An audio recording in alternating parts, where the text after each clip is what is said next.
just found out that it was a Roman road, and it's now obviously well, it was a Roman road to a Roman road, really. Just thought a fantastic sort of bit of knowledge, really. Well, a Roman if I road remember to a right, Roman it's over on road, the that's- on the eastern side of Cardiff. Yes. Yeah. Isn't it Okay. not far from City Road? Yeah, Yes, it's right next yes, to City Road. Road leads onto it, I believe. Guys, let's get started. Right, okay. We're doing the archaeology of Antarctica, and what we do know about Antarctica is very, very historical, and Antarctica has to come into the category of untamed wilderness.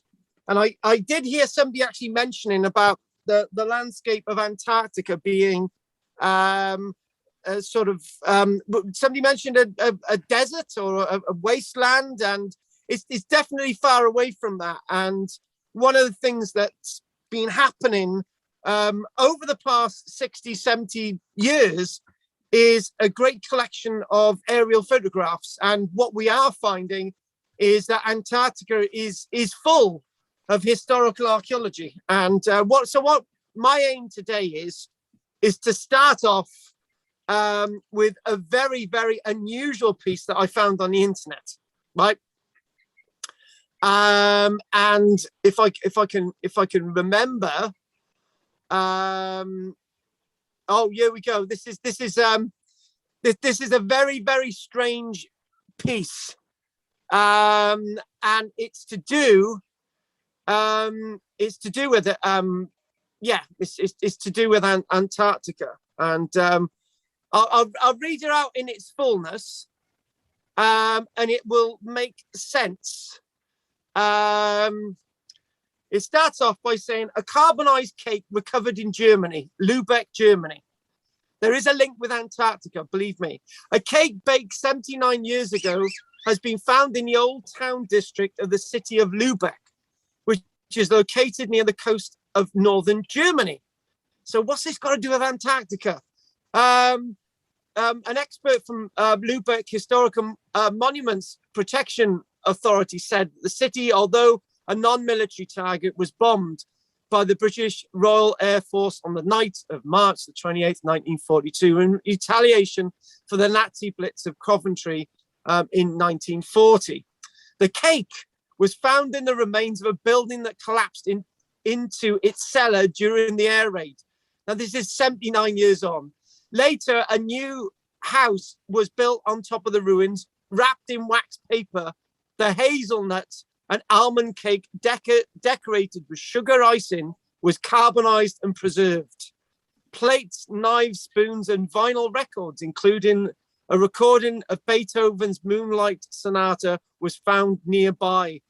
Because this was a family celebration, they listened to music, they wanted to have a nice cup of tea, they wanted to have this cake, he said. It's a very intimate situation that was immediately destroyed by this war. However, beating that, found on Antarctica's Cape Dare, they found a 106-year-old super fruitcake, which was found on Antarctica's Cape Adare. And you know what? I've got an image of this fruitcake, right? So we had to start off with Germany, and now we're straight into the fruitcake. I definitely is quite appropriate, really. So we started off with Lübeck in Germany, and we've ended up in Antarctica, which is a good way to go. So let's just have a look at this little article. And I don't think any of you would have found this. So let's just show the fruitcake in its entirety. Right, so we've got this wonderful fruitcake that's been, cakes that's been found in Germany. And there we go. There it is.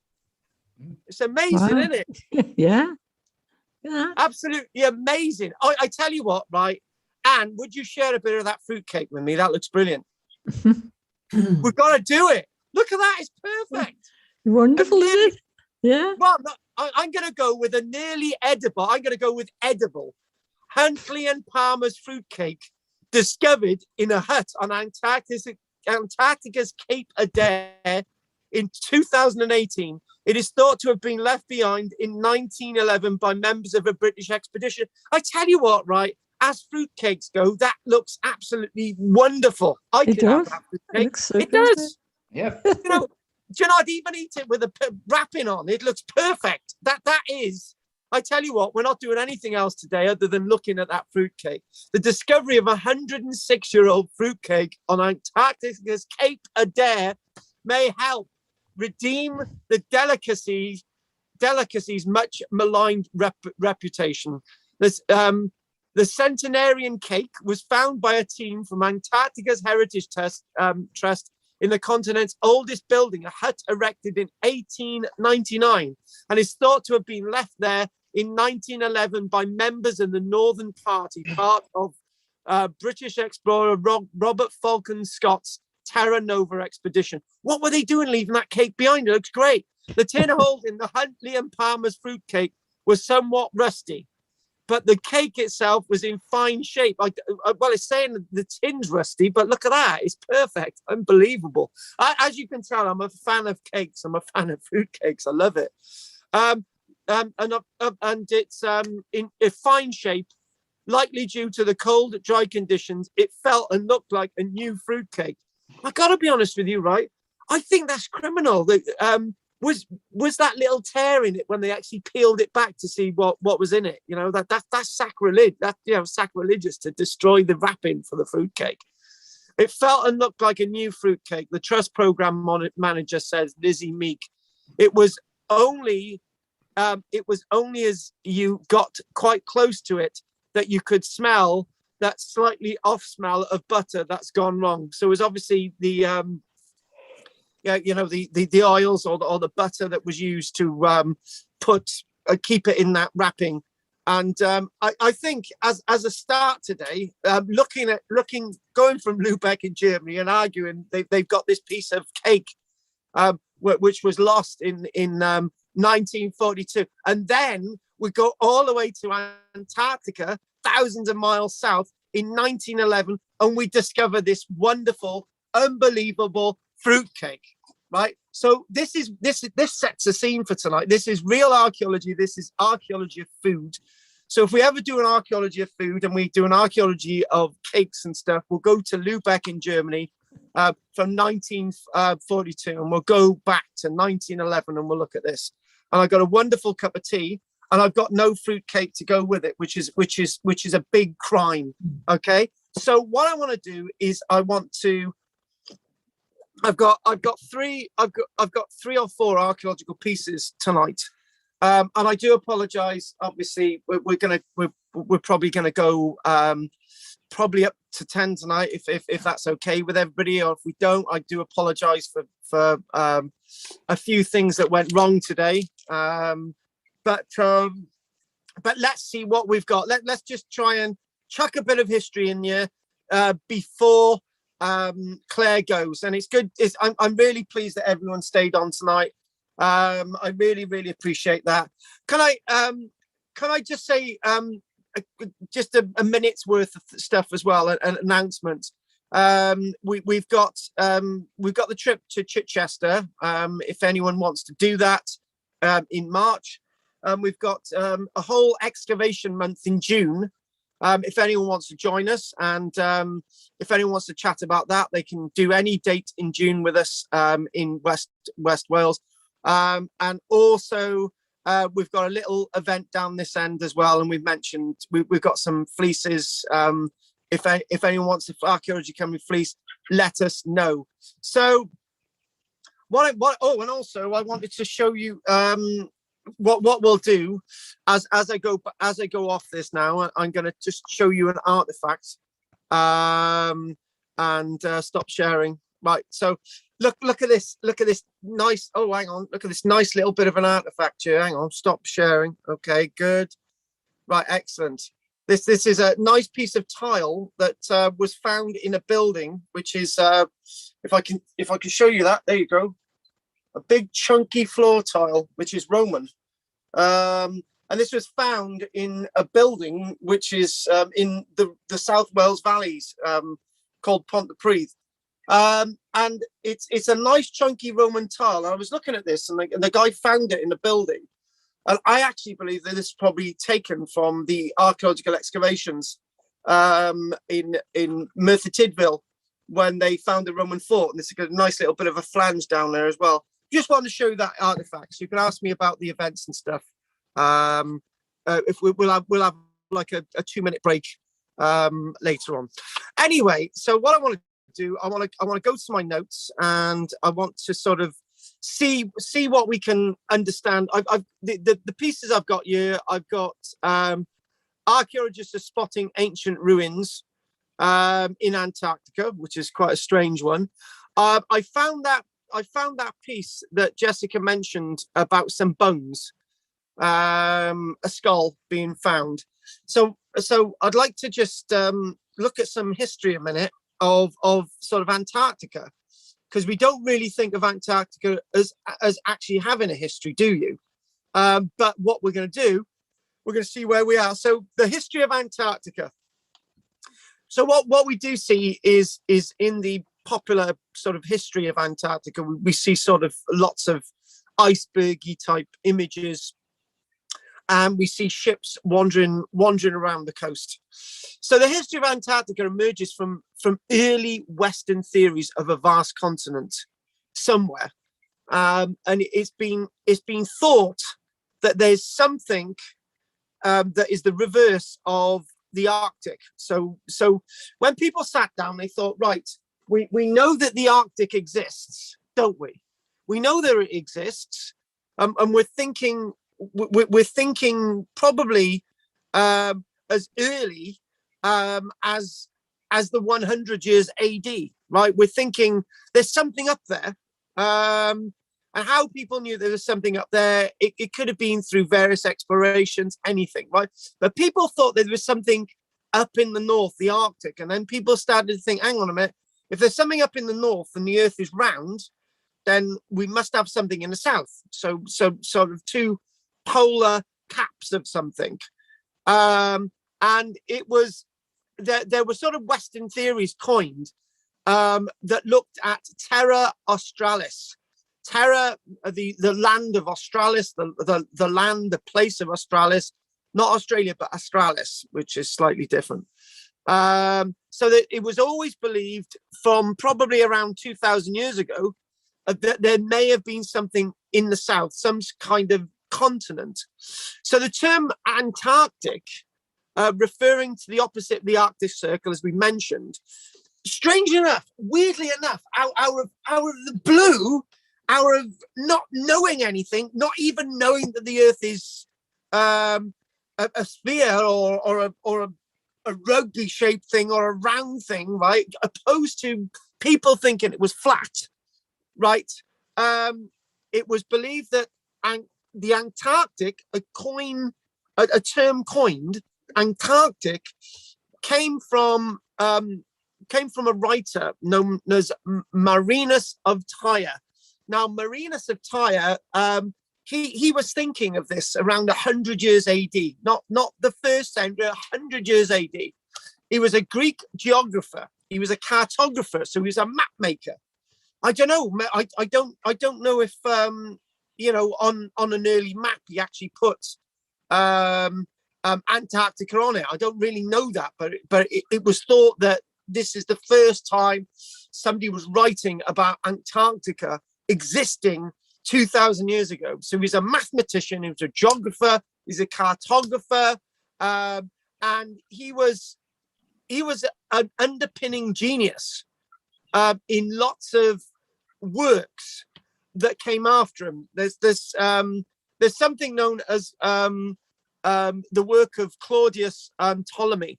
And Claudius Ptolemy was probably 50 years later. He was also a mathematician, geographer, astronomer, whatever, astrologer. And Claudius Ptolemy produced a map. And that was a very early map that's then been copied and changed and things added to it. So what we think of is Marinus of Tyre first coming up with the idea of Antarctica. So that's absolutely brilliant. So against everything that we've already said, I opened today by saying it's a historical continent, but people are banding and talking about it 2,000 years ago or more. Marinus of Tyre. So what we then got is that we've got a historical period. We've got there was something, and it's gone from what I can find out. There was something that was mentioned about some kind of old tools being found in Antarctica, and it was reported in the media recently, but it was sort of poo-pooed. It was sort of nobody really took it seriously. But we do have evidence of a 200-year-old skull, which I know Jessica mentioned earlier on, but we will be looking at that. And this sort of idea of terras australis incognita. So in other words, terra australis, terra meaning land. And 1 second, I just got to do something a minute. I'll just make sure. Good, hang on.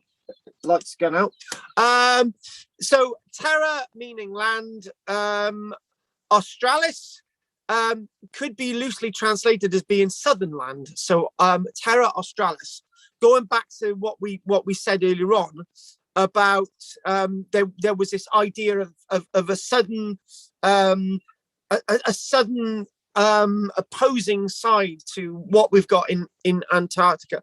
The big question is, was Marinus of Tyre and Claudius Ptolemy, were they aware that the Arctic Circle actually existed? Well, if we're thinking that the Arctic Circle, there might be something up in the north, then these people must have had some knowledge to tell us. It's not there in the writing, but yeah, there was something opposing what they believed in the north. And where did they understand where there was something in the north? And then you had this idea that there was something in the south. So this is the thing. It was believed that people round in the Cape of Good Hope and the Cape of the Horn. So you've got Cape of Good Hope, which is going to be that's going to be, I'm going to get these two the wrong way round now. I just got to make sure. Yes. Right. Yes. The Cape of Good Hope is the peninsula of the likes of Africa. And then I've got to make sure I get this right. You've got Cape Horn. I was just going to get the two wrong. So Cape Horn is the Cape south of Argentina and Chile, and that's Cape Horn, and you've got Cape of Good Hope. So people are going south of the Cape of Good Hope in Africa and the Cape of Horn in South America. Glad I didn't get the two the wrong way around. I nearly did. And I know Pete would have been shouting at me then at that point. But people were sort of rounding those, and some people going off course, and they were disappearing in the 1500s, right? And nobody knew where they went, right? So it's possible that there's shipwrecked vessels that ended going south and wrecked on Terra Australis, incognita, the unknown land. Incognita, that's another Latin, incognita. So incognito, the unknown element. So they were banding around that is there something south of those two capes? So what they were saying, going back to the old Greek and Roman writings from in our time 2,000 years ago. So then you've got the likes of Captain James Cook and his crew crossed the Arctic Circle for the first time. So in other words, they got to the boundary of the Arctic Circle, Antarctic Circle for the first time in the south. James Cook in 1773. And when they were coming across the bounds of the Arctic Circle in the south, they were recording for the first time new islands, undiscovered islands with the wealth of animals that they could study and they could tell us about. And no, we won't fall for the trap that there's polar bears in Antarctica, okay, in the north. So got an idea of the likes of Antarctica actually existing, but he wouldn't have been the first. And there was expedition after expedition. Obviously, we know about the Norwegians much later. We know we know of a Russian expedition. In January 1820, and he was recording about an ice shelf, and this ice shelf itself is also something being described. So you got the two explorers. You've got the one set of explorers saying that you've got solid land and you've got islands, and that's Captain James Cook in 1773. But then you've got 1820, and you've got the idea of an ice shelf in the south. So you've got an ice shelf in the south, you've got an ice shelf in the north. So all these earlier ideas about something really massive in the south existing were actually proven to be right hundreds and hundreds of years later. And then we've got the Americans really interested in the likes of Antarctica. Everything in Antarctica seems to be happening in 1820, because interestingly enough, you've got a Russian expedition on the 27th of January, 1820. It kicks off. And then 3 days later, you've got a British expedition also being led on the 30th of January, 1820. And then the Americans, the Americans can't be outdone by this, right? Then the Americans are in on the 17th of November, 1820. And the Americans are very much interested in the potential of the bounty that could be obtained via sealers. American Captain John Davis, a sealer, was very much interested in the exploitation of Antarctica. I don't know if any of you mentioned earlier on about this exploitation of Antarctica and what we could really glean from Antarctica, but there's a lot to be said that people have done expedition after expedition, and from about the 1820s to probably about 1911, there was a period known as the heroic age of Antarctic exploration. So Antarctica was well and truly on the map, but it was a death pit. It was a death pit. So there were many resultant deaths and injuries down to the likes of Antarctica, and we've got to be reminded of Norwegian Roald Amundsen, who finally reached the pole on the 13th of December 1911, following a dramatic race with the Briton Robert Falcon Scott. And I would like to mention, it's going to be, I'm going to get this wrong, or the Terra Nova. We've got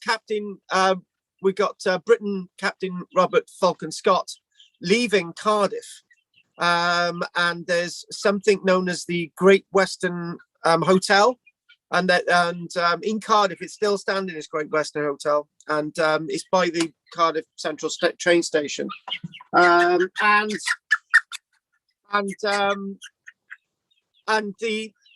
basically he was there on the balcony, and they brought on supplies onto the vessels, and Terra Nova, and this was in Cardiff. So it's something that I always used to tell people when I used to do walks and stuff in Cardiff.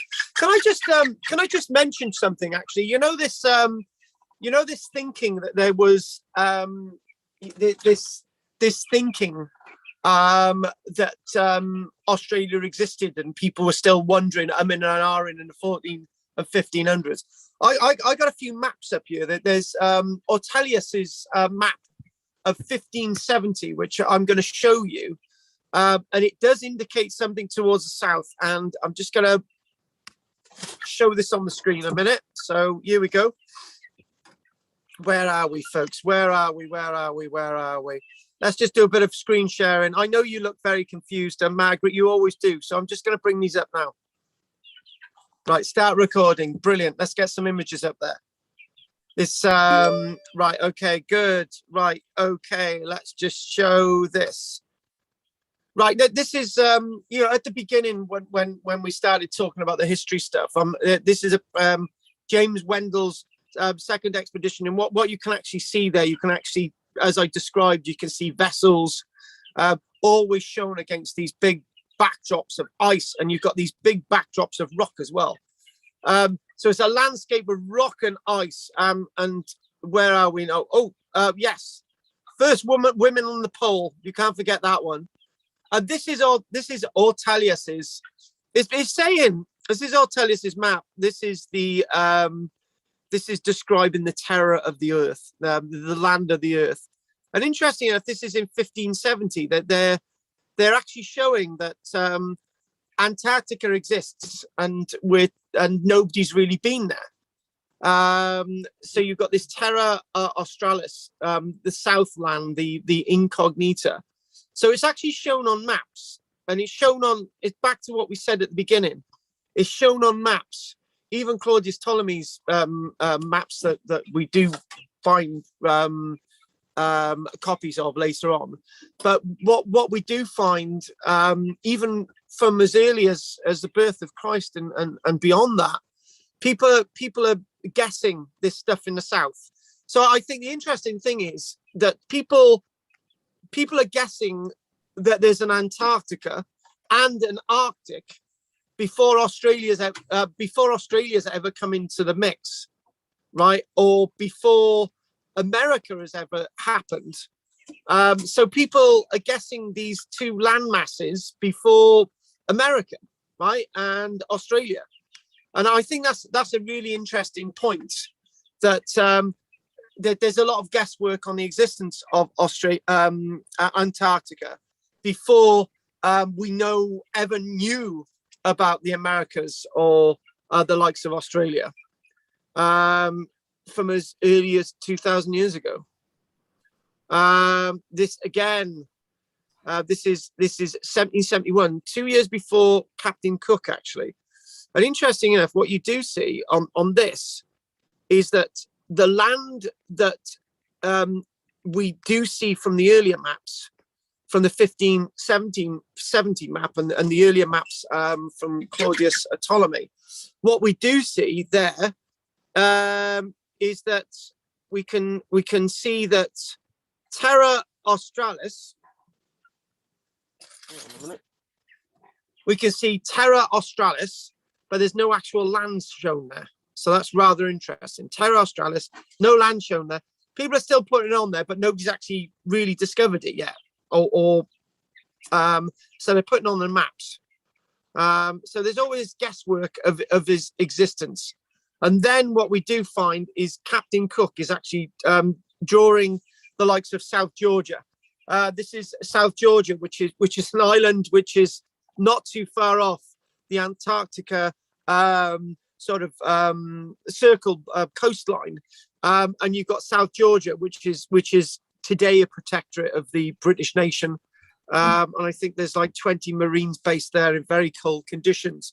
But this is South Georgia, and I do believe that South Georgia was also captured by the Argentinians in 1982. I think this was.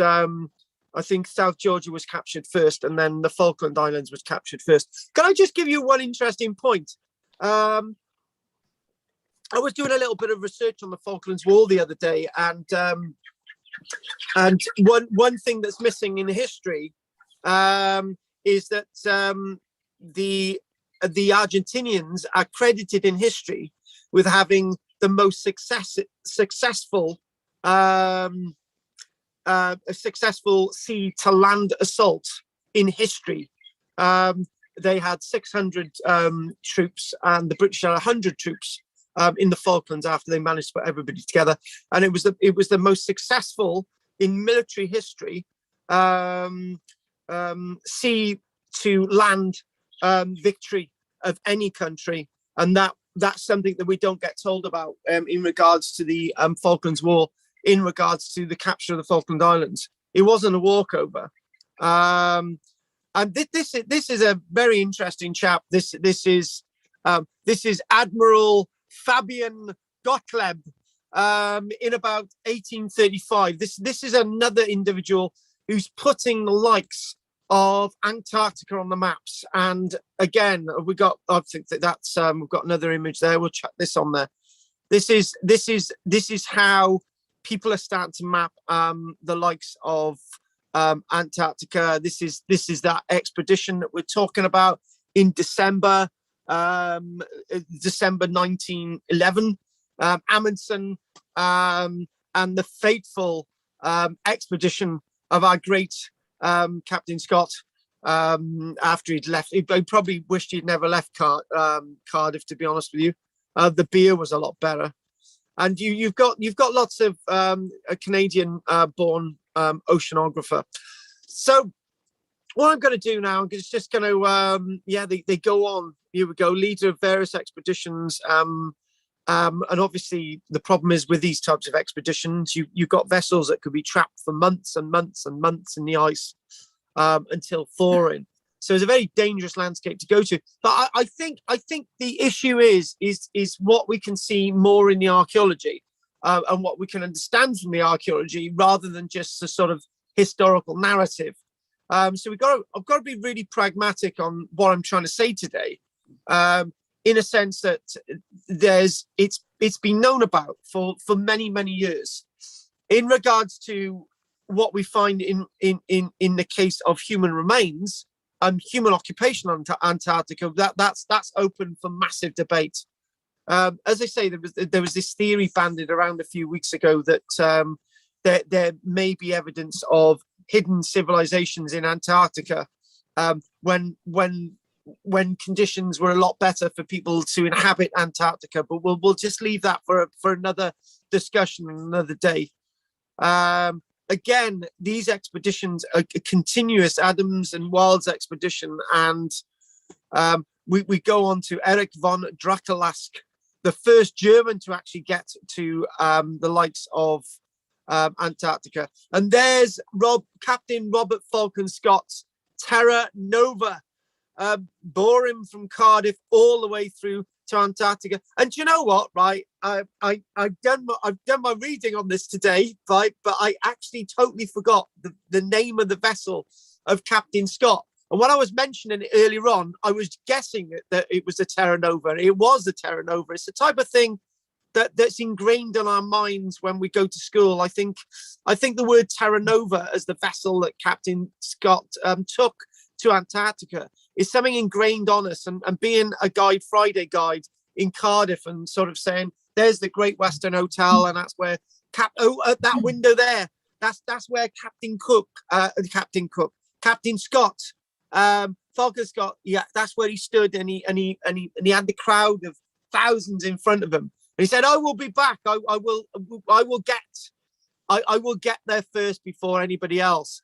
And one of the things that Antarctica is littered with is the remains of these types of structures.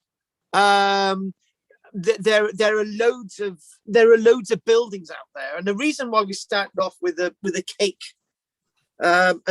from 1911.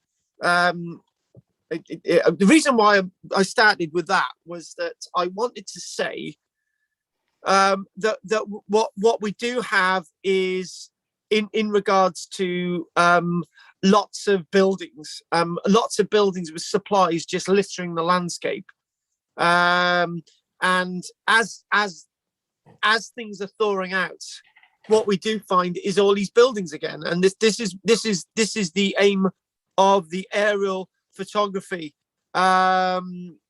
And, you know, as time wore on, people would go there and there'd be more and more expeditions, and people leaving their paraphernalia littering the landscape. Edmund Hillary there. And it's just this sort of, it's gone into romanticism. So what I want to do is move away from these images again. And if we can sort of do that, and we'll just stop the sharing. Let's just get away from the images and see. Somebody's put a message up here, so I'm just going to see what that message is. The Great Western Hotel is now a pub, I believe. Yes, it is. And I don't. Yeah, that's Jessica. Yeah. Well, you should know Jessica. there is still a pub. I'm sure you've been in there. Right. So, okay. So this is the thing, the guesswork in regard. I think when we do archaeology properly, right? This is more history today. When we do archaeology, there's a lot of guesswork involved in archaeology. We can have a big bit of Roman tile in front of us, like I've got here. I can say, right, that's ended up in someone's garden in Pontypridd, and it's a big sort of floor tile. And this is likely to have come from the Roman military site of Merthyr Tydfil, right? And I'm just guesswork on that, right? So what we've got is these people in ancient Greece and in ancient Rome that are assuming, again, they coined the phrase Antarctica. They're assuming that Antarctica existed, and the strange thing is that nobody is assuming that America exists. The point I'm trying to make is that you might have great geographers back in nearly 2,000 years ago, and they say, oh, well, we'll put a little bit of landmass in the south, Antarctica. We'll put a bit of a landmass in the north to represent Arctic. And what we'll do, we'll have a bit of what we think is Africa, because we know Africa exists because the ancient Egyptians, and we know Asia exists because of the Chinese, and we know Europe exists, right? So it must have been quite a strange map. And it must have been quite a strange idea to have two big continents missing off the map. So you've got North America, South America, but you've got this continent in the south, and it's almost as if there is somebody must have come up with the right answer, right? Somebody must have been there to have actually told Europeans, 2,000 years ago, that there's something there. It makes more sense that there's something going on. It's too, when people don't even know if it's flat or round, why are they thinking that Antarctica exists? There must have been some knowledge to tell them that they're on some kind of a track. Aristotle, right? So Aristotle writing, again, this is over 2,000 years ago. Aristotle writing, he speculated, now since there must be a region bearing the same name to the southern pole as the place we live in bears to our pole.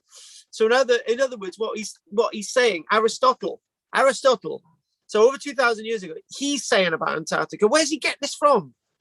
So you've obviously got the bears in the north, and you've got the likes of it's just being speculated, or is it being speculated? The point I want to make really is that when we talk about history and we talk about points in history, we talk about Atlantis, right? So people can argue that Atlantis didn't exist and it was all made up by Plato, and you could say that it made it up and it was a complete fantasy and so on, right? So why aren't people saying the same of people like Aristotle? And why aren't people saying that the likes of Marinus of Tyre, 100 years AD, why aren't they say he's barking? Why aren't they saying they're making it up? So what I'm trying to say, there must have been some knowledge to actually speculate that Antarctica actually exists in the first place. I know it sounds nuts, but you're talking about there's more sense about Antarctica than what you see on the Mappa Mundi, which is in Hereford Cathedral. You see all these weird things on the Mappa Mundi, people with one leg and one eye and wandering around landscapes in Australia and so on. But I think it's a lot more than speculation. That's what I really believe. Anyway. So the other week, interestingly, we mentioned the Maori, right? And the Maori become the Maori about 500 years ago. And the Maori, obviously, Antarctica is quite some distance from New Zealand. Antarctica had an oral history, right? They actually had an explorer 500 years ago. He was called Hui Te Rangora, or Hute Rangora. And the Maori had explorers. How amazing is that? The Maori actually had explorers. And the Maori had explorers, and it's whenever this is, whether it's 500 years ago, they say that Hui Rangora and his crew explored Antarctica waters 500 years ago. But then again, some people say that no, Hawa Tuia Rangora was actually around a lot earlier than we see the name Maori. In fact, in Maori folklore, this isn't somebody who's around 500 years ago. This is somebody who's around 1400 years ago. If it's in their folklore, in other words, this guy with his exploration is not 500 years ago, it's 1400 years ago. And the accounts that are orally brought to us via the Maori, they describe of a land called the Te Ta Uka Ape. And the Te Ta Uka Ape, hang on a minute, I just got to just do something a minute again. Hang on a minute, just something in the background. Hang on, I seem to have lost my lighting a minute. Hang on, right, good. This place that the Maori referred to as Te Ta Uka Ape is directly translated as the land of the frozen ocean and the land of the arrowroot. And what they basically said is that, the land of the arrowroot, the land of the frozen ocean, that come down in the oral history of the snow when it's scraped. Almost looks as it's like the shape of an arrowroot in the ground, that's where we're getting it. So this has been disputed, right? Historians dispute about this folklore. Historians say actually this oral history from the Maori, it must have been handed to them from European whalers in the 1700s. It's not a myth that goes back to 1600 years ago, or 1400 years ago, I'd say, or 500 years ago. In fact, the Maori have put it into their oral history due to tales that they've gathered from whalers. So they say that the Maori never ever found this land and they weren't the first to get there and so on. It is like a political thing, isn't it? So we've mentioned about others. We've mentioned about others thinking and dreaming about. So Ortelius is on his map in 1570. It is presumed, it's incognita that Antarctica actually existed or not. However, there's a chap by the name of Prince Henry the Navigator in 1418. So he navigated India and Africa, and he went to explore the southern hemisphere. In 1473, there was a Portuguese navigator called Lopes Goncalves. And Lopes Goncalves, where's he come from? I've heard of Magellan, but where's he come from? This is in 1473. This Portuguese guy. He proved that the equator could be crossed, and cartographers and sailors began to assume the existence of another temperate continent to the south of the known world. So in other words, what we're talking about, the equator can be crossed. So therefore, that means that the Earth is round, right? So if the Earth is round, then therefore there's a southern hemisphere. So therefore, these early writers writing about Antarctica were on the nail. They were very, very right. So Bartolomeo Dias, where you've got Bartolomeo's maps from 1487, it's the type of thing that you usually find on your wall. Bartolomeo's maps. It's sort of, he's showing in 1487 on more modern maps in 1487. He's basically saying, look, Antarctica must exist, right? And if Antarctica exists, it must be bloody cold. Because in the middle of the world, it's warm. So therefore, if it's cold in the north, because we know that from Greenland, and we know that from the Vikings and so on, that would have been well known. That would have been passed on knowledge, right? So if it's really cold in the north of Greenland, right, which is the Arctic, so it must be cold in the south. So they guessed or are they guessing? It's just like weirdly enough, all the guesses made about Antarctica seem to be right. So this weird land that exists in the south, and there's rock and ice and there's animals there and so on. So we mentioned Ferdinand Magellan, and Ferdinand Magellan. This is where we get the Straits of Magellan, the south extension of the likes of South America, where you've got the Cape Horn, otherwise known as Terra del Fuego. Terra del Fuego. Yeah, it's great, isn't it? Del Fuego. You like that? Land of fire. Yes, land of fire. Exactly. Terra del Fuego, the land of fire. Or to the south. This is what Magellan was saying. Because what Magellan was coming across was because it's the Straits of Magellan, named after Ferdinand Magellan, and Terra del Fuego. You've obviously got really treacherous currents, and if you've got treacherous currents, it must have been between 2 points, and therefore you've got a point in the south where you've got the Straits of Magellan, and then there must be something south of that. There must be land, the southern land, which Aurelius is telling us in 1570. So when we think about it, it's always mentioned as the land, the incognita land. But there's so much of the unknown land that must have been known, because I can't.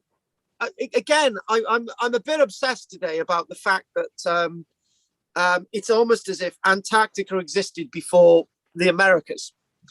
You know, nobody in Europe 2,000 years ago mentioned America, did they? Right, but they mentioned Antarctica. Why? You know, there's this thing. I'm reading all this text and going through all these little points, and I'm thinking, I don't get this. It's something I don't get. So it was observed. Actually, Captain Cook does not get the right on the discovery of Antarctica. Captain Cook doesn't get the right on the discovery of Australia, as we've already mentioned, because according to an account, a Dutch explorer in 1599 observed a mountainous land at a latitude of 64 degrees in the south. A Dutch explorer in 1599. So in other words, you've got Aurelius telling us, you've got all these explorers, you've got all these map makers telling us, right? And it's now that people are actually saying, oh, we can actually see land over there. There's land ahoy. There's land there. Right. So we believe that was the South Shetland Islands. You've got obviously South Georgia, you've got South Shetland Islands. And it's this thing. The Dutch explorer, he was called Dirk Gertz Pom, and another one, Jacob Lemaire. And Jacob Lemaire, these two guys were coming together and were saying, right, you know, are they actually seeing islands off the Antarctic coast? Are they actually seeing Antarctica? So it was dismissed. Snow-covered mountains, a Spanish Gabriel Castilla claimed, at the same latitude in 1603. So everything's happening 1603. So, you know, we've got all these people saying and presuming and coming up with new lands like South Georgia and South Shetland, and you've got the likes of places referred to as the New Hebrides, and there was the Spanish explorer in 1606 called Quiros, who described Australia della Espirito Santo, Australia della Spirito Santo, which then eventually become the New Hebrides, and this was described by the Spanish. So in other words, people were actually seeing now people were believing that it existed, but nobody actually physically sat there. Nobody actually physically stood on the landscape, other than the likes of Captain Cook putting the flag in there in 1773. So with all this, we've got constant voyagers would go slightly off course, and the Magellan Straits, and it would go constantly off course, and they would see stuff at the side of their eye, and they would say, "Oh, right, that's on the maps. It's obviously Antarctica. It's obviously the Antarctic Circle." And then what we've got is Dutch expeditions in 1643 coming up with icebergs and small little fleets wandering across the landscape. And it takes a while until people are actually really starting to take things seriously. And it's James Cook with his surveys in 1773 and 1775 that this land is starting to become a reality. And in a way that the British can actually claim this as being their sovereign land. And everyone seems to like to discover big chunks of this wonderful Antarctica over time. So what I want to do now is that we've done a big chunk of history, and I would like to what I'd like to say, we've got this obsession that something's there, and we've got these we've got Captain Cook, and we've got you know, it's argued that Captain Cook he's discovered these islands. Has he actually discovered Antarctica? Is he actually? But these islands are sort of part of this sort of exterior mass that is associated with Antarctica. And it's argued that it wasn't until really possibly, forgetting the islands, until the likes of the 1819 and 1820, when we mentioned that Russian expedition, that people are actually really physically kissing the soil of Antarctica and not just the islands. So it's that big debate. Did Captain Cook actually set foot on Antarctica, or was he just setting foot on the islands? So this was the thing that we were saying on the 27th of January. The Russians were in there to basically say, look, you know, we're touching the soil of Antarctica. But anyway, it's this big thing, this big debate. It's this big story. And there's so much of it. There's so many of these expeditions. You can go through all these expeditions. You can go through the Norwegians go in there, and this heroic age of exploration in 1911. And it keeps going on and on and on. And the race to the South Pole, Amundsen and Falcon Scott, and you know, Amundsen gets there on the 14th of December. 1911, and obviously we all know what happened to Captain Scott and his expedition. We can't say it failed, but obviously that's the tragedy of this. So what I'd like to do now is I would like to put an archaeological perspective on it. So what I'm going to do is I'm going to look at chuck on this archaeological perspective. And then what I wanted to do is mention about these bones, these Chilean bones that have actually been found, which is quite a short article actually. So here we go. I'm just going to mention this one. I found this today. It's archaeologists are spotting ancient ruins in Cold War spy photos.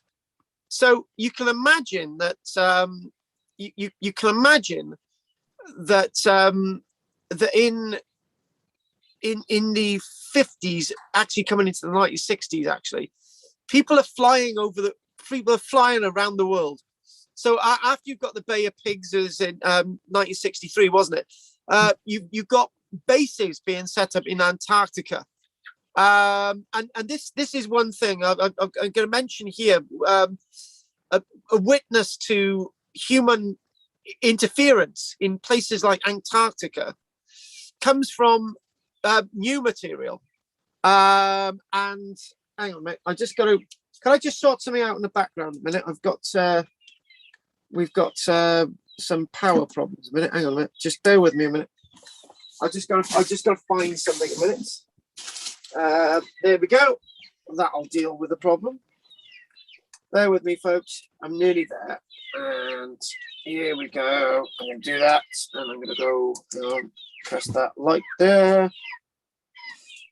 Okay. Hang on. Oh, I got that. Good. Oh, hang on. Hang on, folks. Hang on. There's only me and Pete. There's only you and Pete. There's only me and Pete left.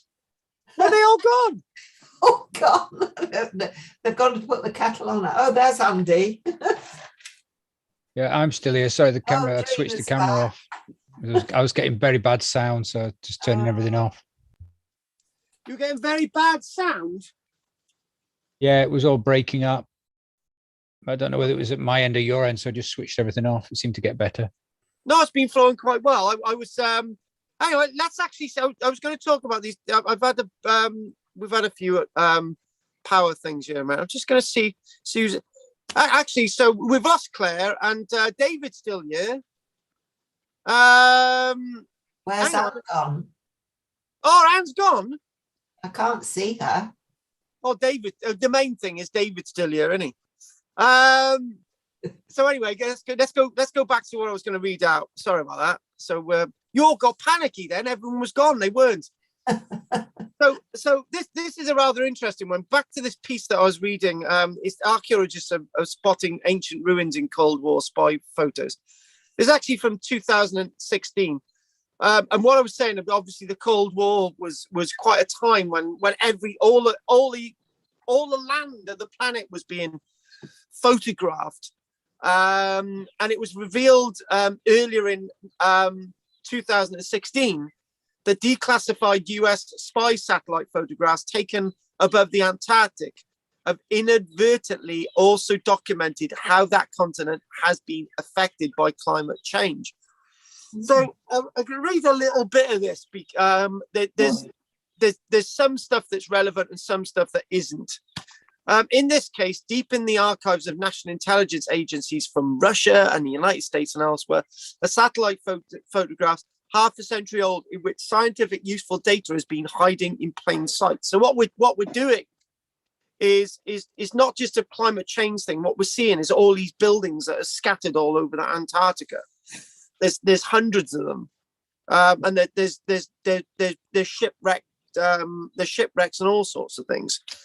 And there's one point I'd like to make, which is in this.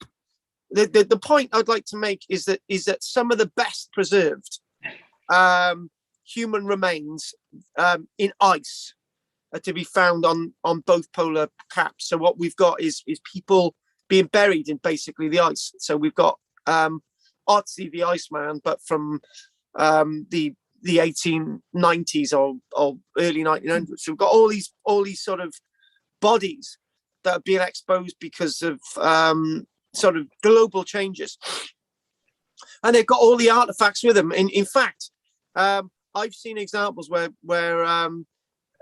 you've got the pupils still, you've got the full faces and everything still lying in the ground, but obviously exposed to the likes of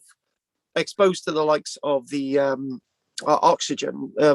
Decay sets in quite quickly. So what we've got is we've got the Cold War was being fought in Antarctica as it was being fought everywhere, and these spy photographs can sort of offer a sense of analysis to what was there and what is hidden and what isn't hidden today. Now, you've got all these secret bases that were hidden under the ice in Antarctica, and now they're no longer hidden. They're for all to see. So this can all be seen and this helps us understand global change, global environmental change, where you've got all these buildings which were once hidden, now they're for all to see. So the spy satellites are sort of giving us little images of chimneys and stuff sticking out, so we can identify. And now these chimneys show us great sort of areas where you've got where you've got all these missions that were set up. So the Antarctica's melting by at least the the largest scale of melting in Antarctica has been occurring over the past 3 decades. In other words, these seemingly featureless expanses of ice captured merely as incidental details during Cold War surveillance missions. Yeah, again, the occasional chimneys and all the rest of it. Now it's showing great vast complexes of military hardware and expeditions and missions due to the aerial photography, all the satellite imagery. Like, this is the point I'd like to make. Archaeologists are analysing and realising how important all this satellite imagery is. And what they've got, they've most of this was being declassified from 1995, from the 1950s and 1960s, and 2015 and 16. And the archaeologists are actually looking at these changes and finding things in Antarctica. And they're having to plow through, wait for it, 900,000 images.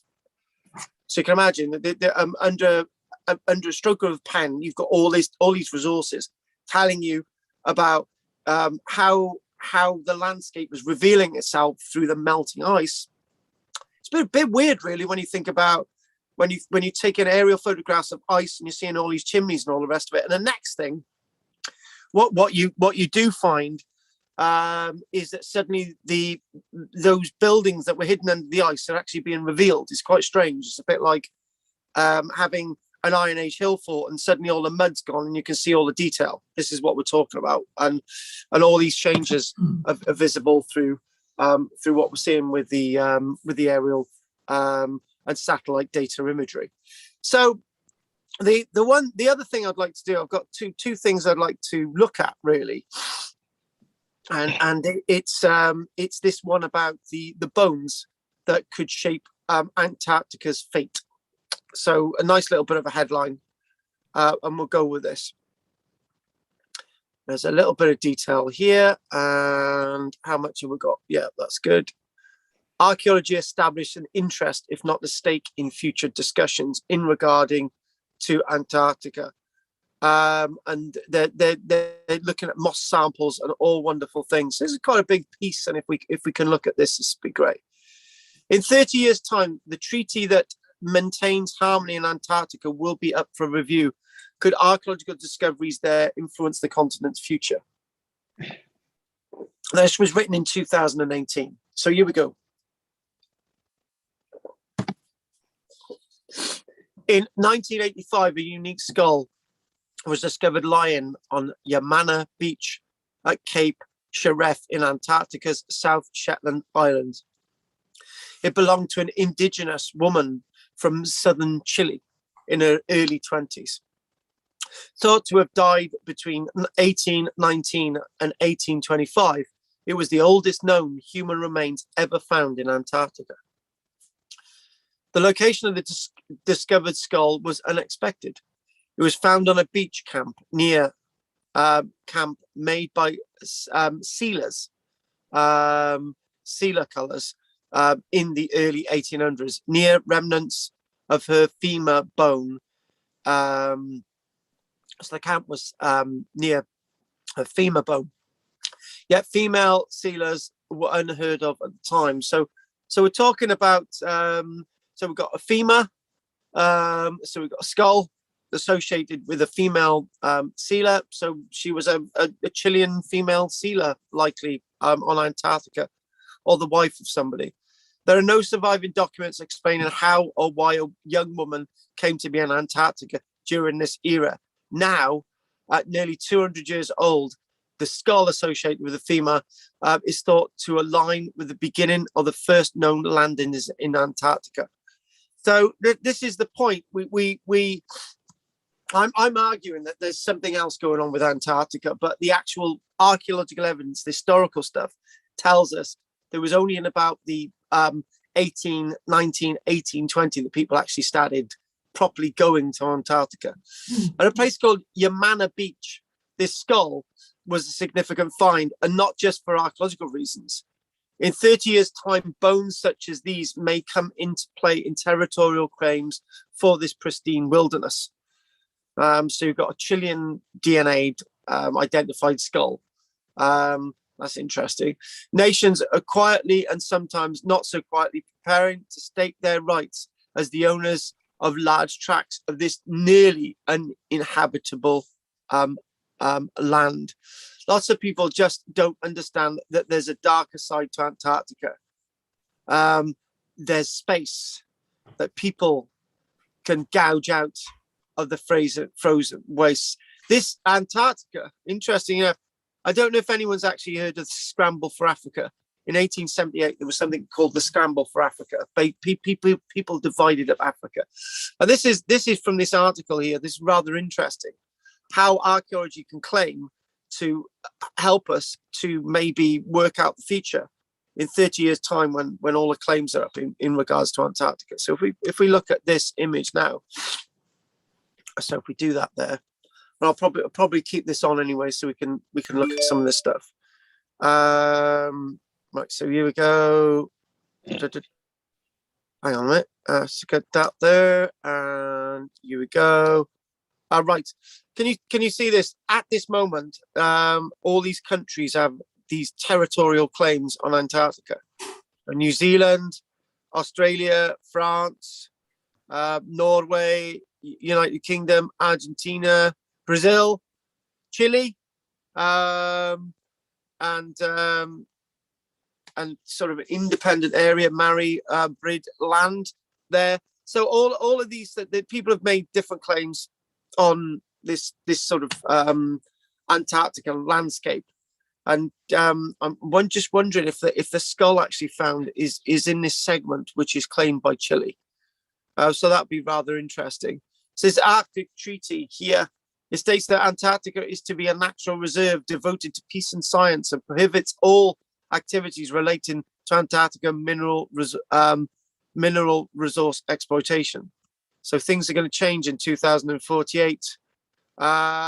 Several nations lap over their claims. So it's very, very this is a very controversial landscape. As a result, many countries are sending feelers out to Antarctica in a number of ways, such as financing scientific research, historical investigation, and building research bases.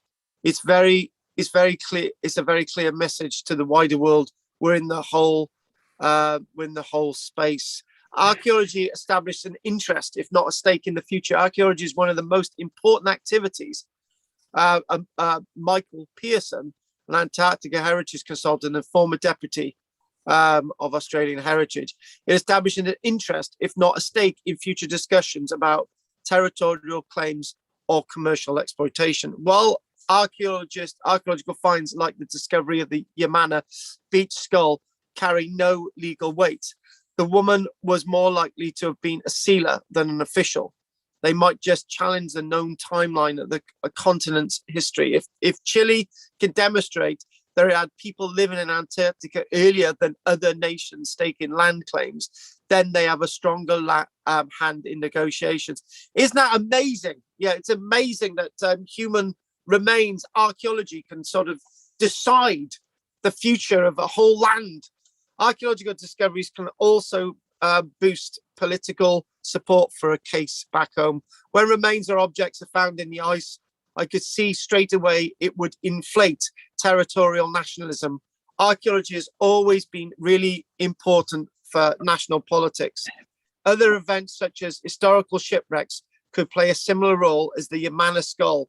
In 1819, the Spanish frigate San Telmo was wrecked in the Drake Passage, which separates the tip of Chile from the Antarctica Peninsula.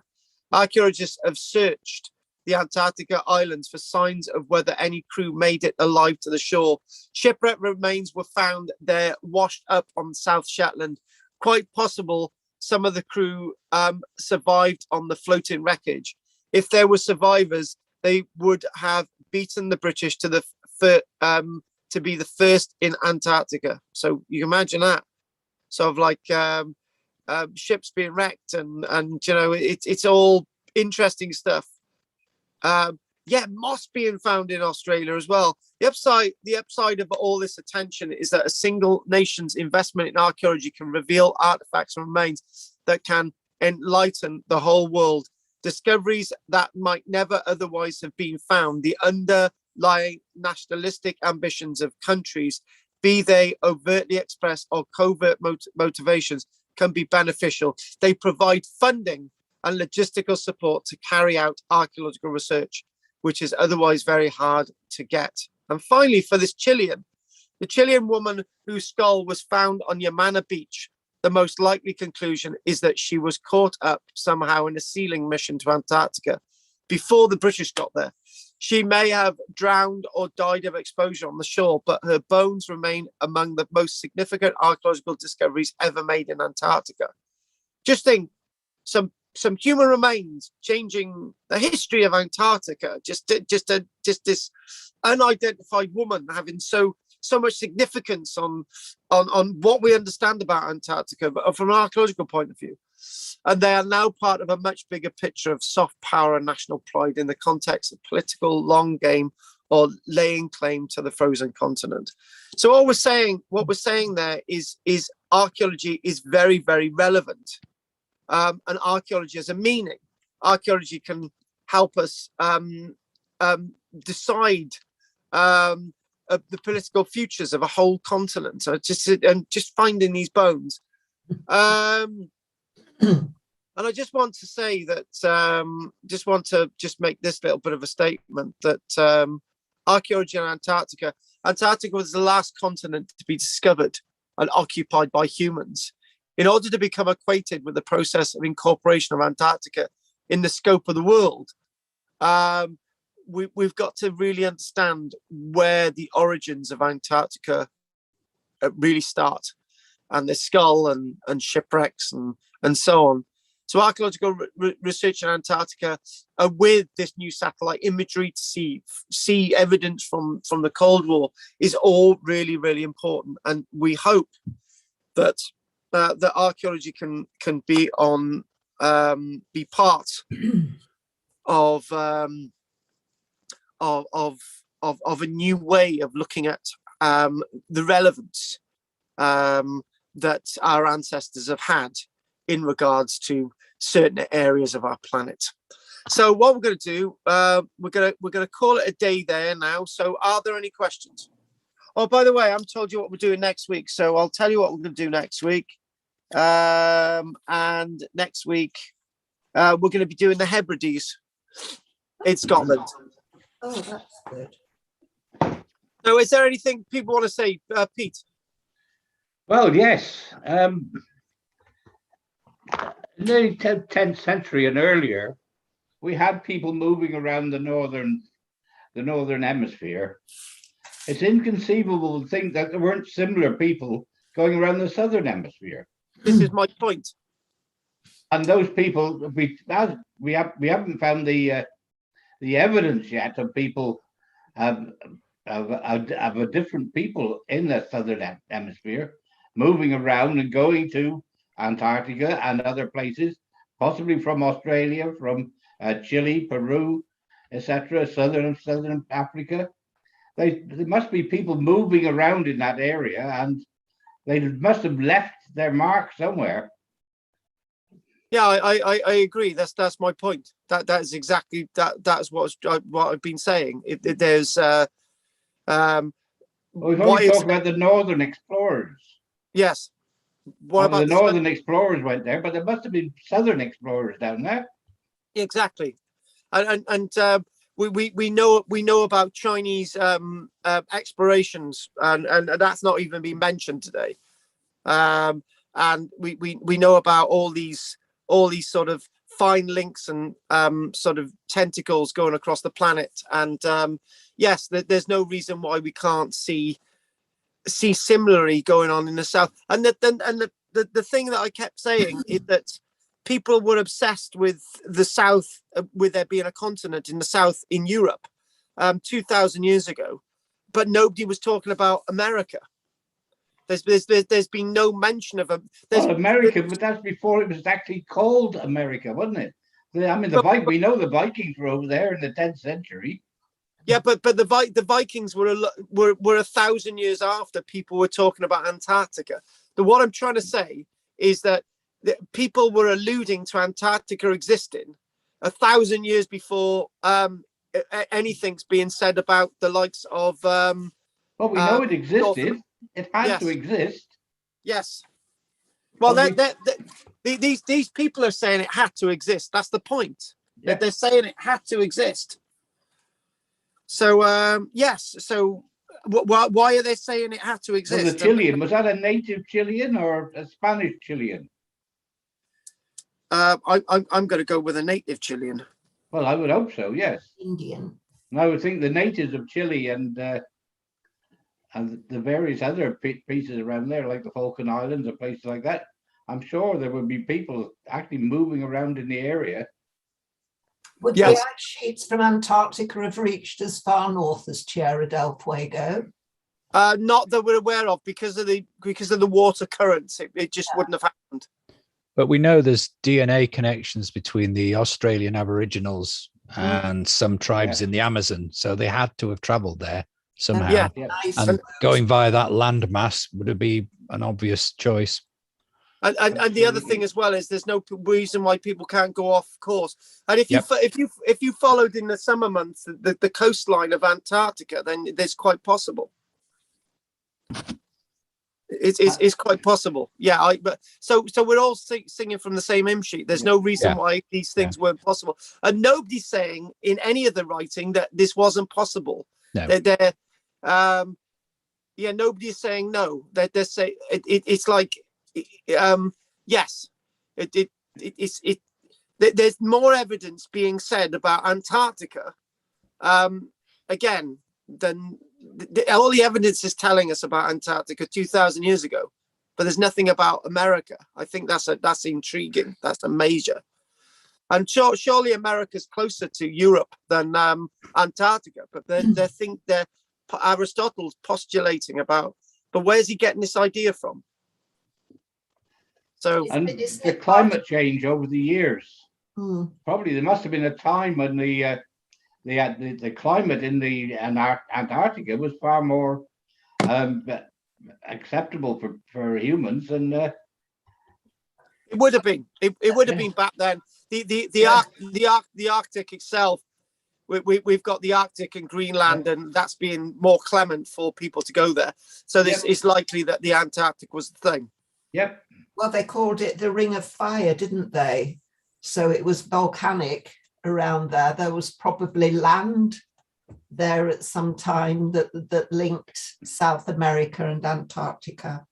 It's quite possible it's a landmass at the end of the day, yes, but obviously a long time ago, yeah. Oh yeah, yeah. Just because there's a lack of evidence of population, then that doesn't mean it did never exist. Yes. Yeah, exactly. I can concur on that. I think Mars might have a claim on it, you know. They found a meteorite from Mars and it had signs of Martian bacteria. And it's the only scientific evidence of life outside Earth. Oh, well, we'll move on that one. Any other questions from you, Pete? No? No. What about you, Margaret? I just wonder, did Charles Darwin ever go there? I know he went on the Beagle to the Falkland Islands and Patagonia and the Tierra del Fuego. No, I don't think he went that far south. south. Not that I've come across that. No. Far south. No. It would have taken him way off course. It would have been quite treacherous now. Not that I'm aware of. So anything you want to say, Andy?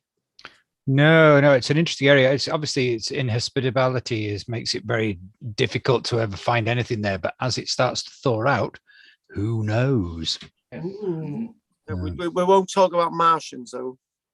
No. Oh, I just read about that. I thought it was quite interesting. Keep the options open, though. Yeah, we'll keep them up. The Venus is a good one. David, anything you'd like to say? No, thank you. Anyway, anything from you? So we've done Margaret, David. What about you, Jess? No, I just thought it was quite interesting that we have evidence of it being discussed in the 100s AD.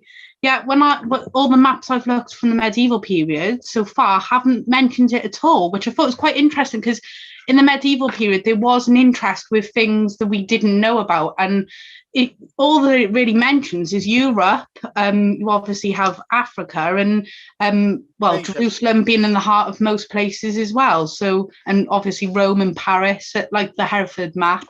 So it's quite unusual, really, that America or Australia or Antarctica aren't even mentioned on these maps, but I think it would have probably pickled their brains. I think they were still trying to get around the east. But the point is, they knew about Antarctica, not America. That's which I think is quite strange, and I just think it's even more strange that would have sparked an interest as well.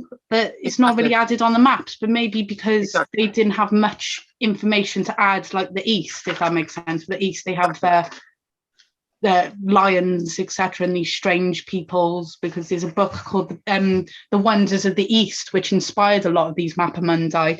I just think it's unusual that we have documents of Antarctica, but they're not mentioned in these Mappamundi. I would love to see that, really.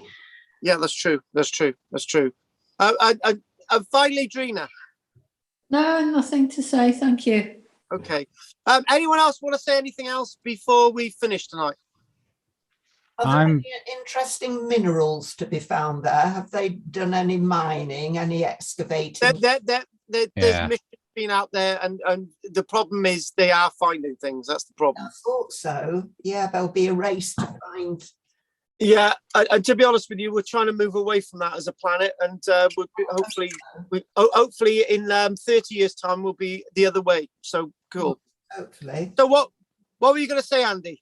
I'm probably not going to be able to make it for the next couple of weeks, but I'll try, but I doubt it. So. Okay.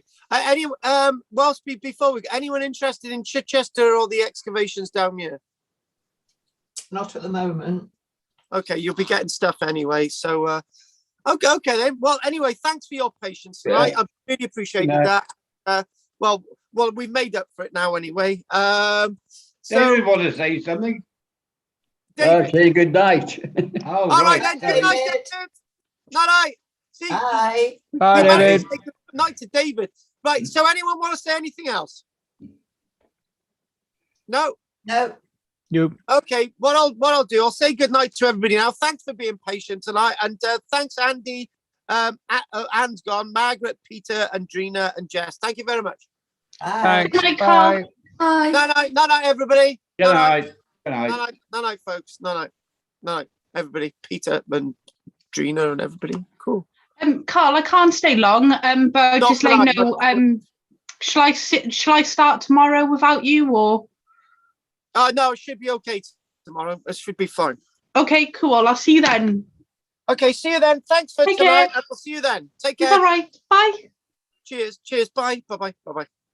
Anyway, thanks for joining us online, and I'm going to end this now, and